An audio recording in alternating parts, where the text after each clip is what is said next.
All right, everyone, get ready for this, because today we're going to be doing a deep dive into the Melissa virus. Ooh, the Melissa virus. Yeah, going back in time to 1999.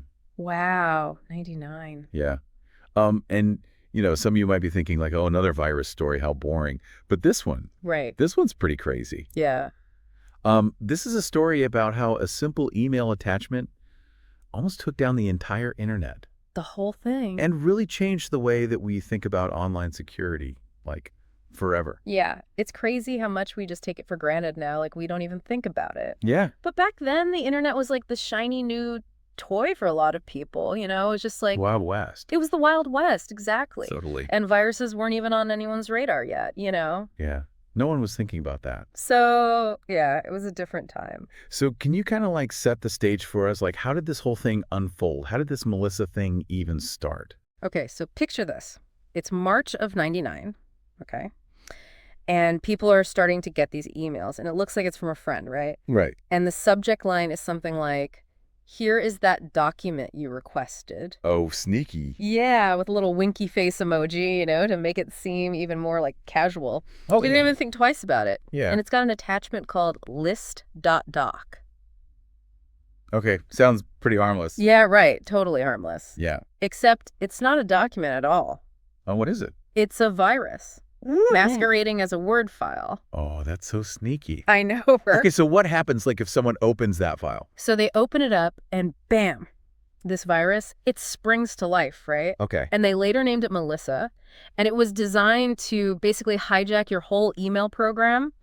Oh, no. And then immediately, like without you even knowing, it would just start firing off copies of itself to the first 50 people in your address book. Oh, my gosh. Yeah, and think about it. Back then, people didn't even have spam filters. Right. Or even really knew what a virus was. So it just spread so fast. Like wildfire. Yeah, oh my gosh. That's like a chain letter from hell. Exactly. Okay. Exactly. Okay. And because it looked like it was coming from a friend, people were more likely to open it, right? Right. Because you trust your friends. Yeah, of course. You're not going to think they're sending you a virus. Right.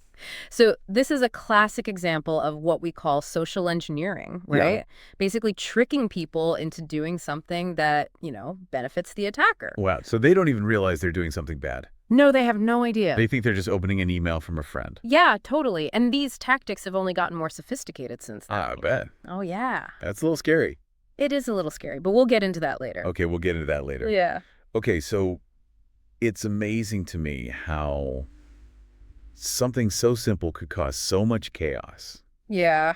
So what actually happened? Like, what kind of havoc did Melissa wreak? Well, a lot of the biggest companies and government agencies, they basically came to a screeching halt. Whoa. Over 300 of them were really hit hard. Oh my gosh. I mean, think about it. Email was becoming essential for doing business. Right. Everybody was relying on it. Yeah. And suddenly it was just completely unreliable. Yeah. And dangerous too. Almost like a weapon. Yeah, like a weaponized minefield. You never knew what you were going to get. Right. And this is like major companies, right? Like Microsoft? Oh, yeah, even Microsoft. Oh, wow. Which is kind of ironic because they made the software that the virus was exploiting. That's so funny. I know, right? But yeah, they weren't immune to it at all. So nobody was safe. Nobody was safe. And they estimated that almost 1 million email accounts worldwide were disrupted. 1 million. Yeah, that's a lot. That is a lot, especially back then. Oh, yeah. So what was the total damage? Like, how much did this actually cost? Well, get this. They estimated it was around $80 million. $80 million. In 1999 dollars. Back then, that's insane. I know, it's crazy. Oh, my God. That's a huge amount of money. Yeah, that's a lot. So, yeah, it was a big deal. So what did people do? Did they just, unplug their computers and run away? Pretty much. I mean, there was a lot of panic and confusion, Yeah. People just didn't know what to do. What do you do when your email is suddenly this dangerous thing? Right. But thankfully, cybersecurity experts kind of jumped into action pretty quickly. Okay, that's good. And they were able to contain the virus within a few days. Oh, so they were on it. Oh, yeah, they were on it. That's reassuring. Yeah, they were working around the clock to figure out what was going on and how to stop it. That's awesome. Yeah, it was a big team effort, too. Yeah, sounds like it. A lot of collaboration, sharing information and stuff. So how did they stop it? Was there an internet vaccine back then? I think a better way to think about it is a quarantine, right? Okay. They identified the bad files And they worked with email providers and companies to block them. Right, so kind of like containing it. Yeah, containing it, stopping it from spreading further. So it couldn't get to new people. Exactly. Oh, that's smart. Yeah, and the FBI, they actually issued public warnings too, which helped a lot. Oh, so people were more aware of it. Yeah, definitely. And that helped prevent even more spreading. So it was like a combination of technical stuff and like public awareness. Yeah, exactly. Like a two-pronged approach, you know? That's really cool, especially for back then when the internet was so new. I know, right? They were really figuring things out on the fly. Yeah. It was a very dynamic situation. Well, I gotta ask, did they catch the person who did all this? Oh, yeah, they did. They did. And this is where the story gets really interesting. Okay. The culprit was a guy named David Lee Smith. Okay. And they arrested him in New Jersey, like only a week after the virus was released. Wow, that's fast. Yeah, it was a pretty quick investigation. Oh, they were on it. Yeah, the FBI was really on top of this one. So was this guy like some evil mastermind? Was he trying to take down the internet? Well, that's the thing. It's a little more complicated than that. Right. And I think the truth might surprise you. Okay, you've piqued my interest. Good, good. Because this part of the story really makes you think about the whole line between mischief and malice, Okay, especially in the digital age. I'm intrigued. Tell me more. Okay, well, we'll dive into that right after this. Okay, all right, we'll be right back. So David Lee Smith, this guy who created the Melissa virus, what was his deal? Was he like a tech supervillain or what? Well, not quite a supervillain. He wasn't like some shadowy figure hiding in a dark basement, you know? Okay, He was a really smart programmer, like super talented. right. But he was also, by all accounts, kind of a mischievous guy. Okay, a little bit of prankster. Yeah, pranks are a bit of a rule breaker. Huh. He liked to kind of push the limits, see what he could do with technology. So not really out to cause harm. From what I've read, he didn't create Melissa with the intention of, like, hurting anyone No. or even making money off of it, really. So what was his motive then?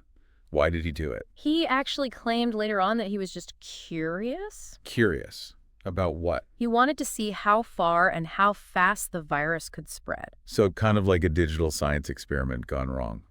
You could say that, Wow. but of course, intentions aside, the consequences were very real. Yeah, for sure. I mean, millions of dollars in damages, businesses disrupted, Yeah. a lot of panic, you know? Yeah, he might not have been trying to be malicious, but he definitely caused a lot of trouble. Oh, absolutely. It's like he set off a digital firecracker that Yeah. turned into this huge explosion. Yeah, and everyone was caught off guard. Nobody was ready for that. Not at all. It's interesting, though, because it kind of highlights how new the internet was back then. Exactly. There was this exciting new frontier. Right. But people didn't fully grasp the potential risks. Like those early explorers setting off into uncharted territory, not knowing what dangers were out there. Exactly. And in this case, the danger wasn't a wild animal or a treacherous landscape. Right. It was just a few lines of code. And those lines of code caused a lot of damage. They really did. They exposed how vulnerable we all were in this new digital world. But wasn't there a silver lining to this whole Melissa mess? Didn't we learn something from it? Absolutely. Sometimes a crisis forces you to rethink things, Yeah. to make changes you've been putting off. Right. And Melissa was a huge wake-up call for the entire world. So it was a painful but necessary lesson. Exactly. In a way, it kind of forced us to grow up a little bit, right? Yeah, it forced us to face the realities of this new digital world with all its risks and rewards. And take security more seriously. Absolutely. It kickstarted this whole new era of cybersecurity. Okay, I'm interested to hear about that. Before Melissa, antivirus software wasn't really a thing for most people. Oh, really? It was mostly for businesses and techie people. Wow, so this really changed things. It changed everything.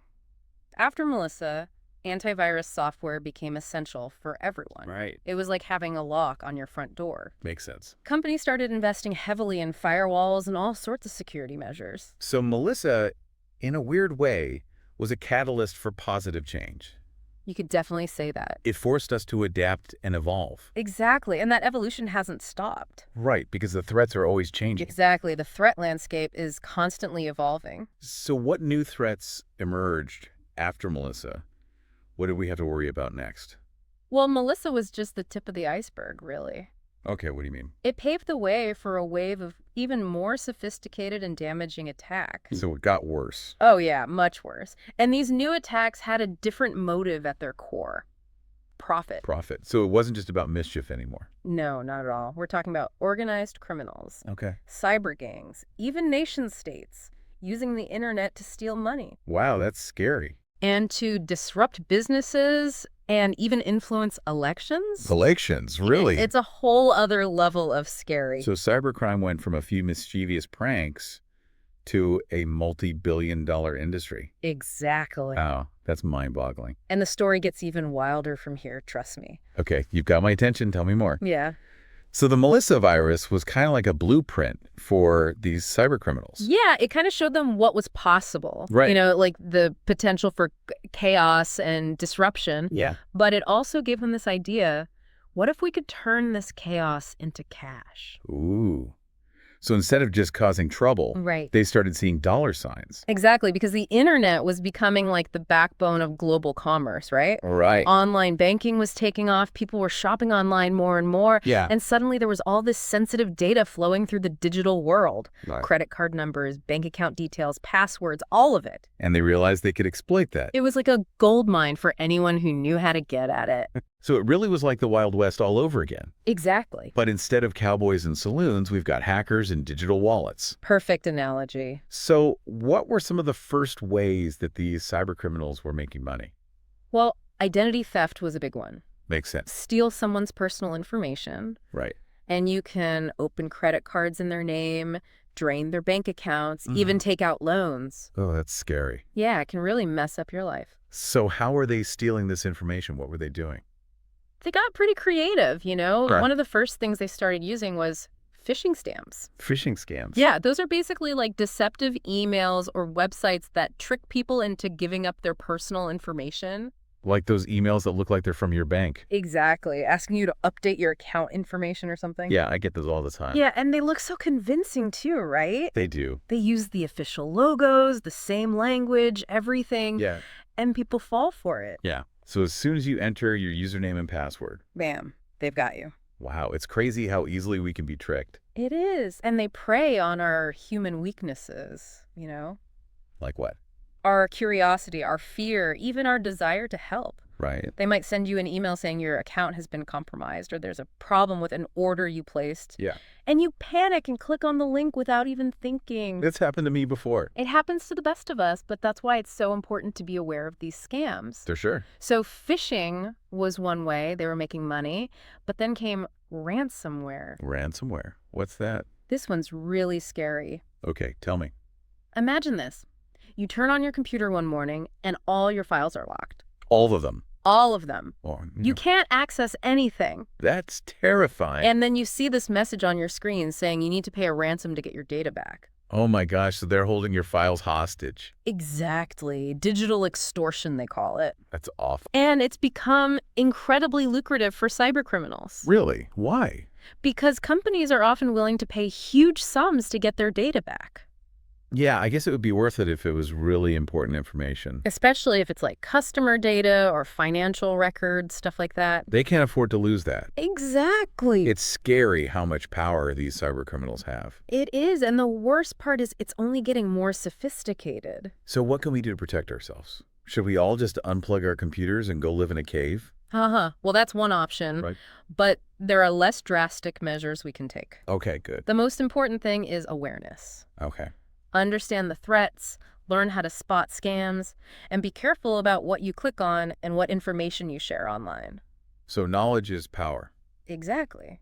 The more you know, the better equipped you are to protect yourself. Makes sense. And we also need to practice good cyber hygiene. Cyber hygiene. What's that? It's like washing your hands for the digital world. Use strong passwords, keep your software updated, back up your important data regularly. So it's like basic maintenance. Yeah, just like you'd maintain your car or your house. You Right. got to maintain your digital life, too. It sounds like the key takeaway here is that cybersecurity is a shared responsibility. Absolutely. We all have a role to play in protecting ourselves and each other. That's a great point. We need to work together, share information, and constantly adapt to the evolving threat landscape. Because the bad guys aren't going to stop, right? Nope, they're always coming up with new tricks. So we have to stay vigilant. Exactly. Well, this has been a fascinating deep dive. It's been my pleasure. Thank you so much for taking us on this journey through the history of cybercrime. Anytime. And to our listeners, we hope this episode has given you a better understanding of the challenges we face in this increasingly connected world. Stay safe out there. And remember, knowledge is power, Stay informed, stay vigilant, and stay safe out there in the digital world.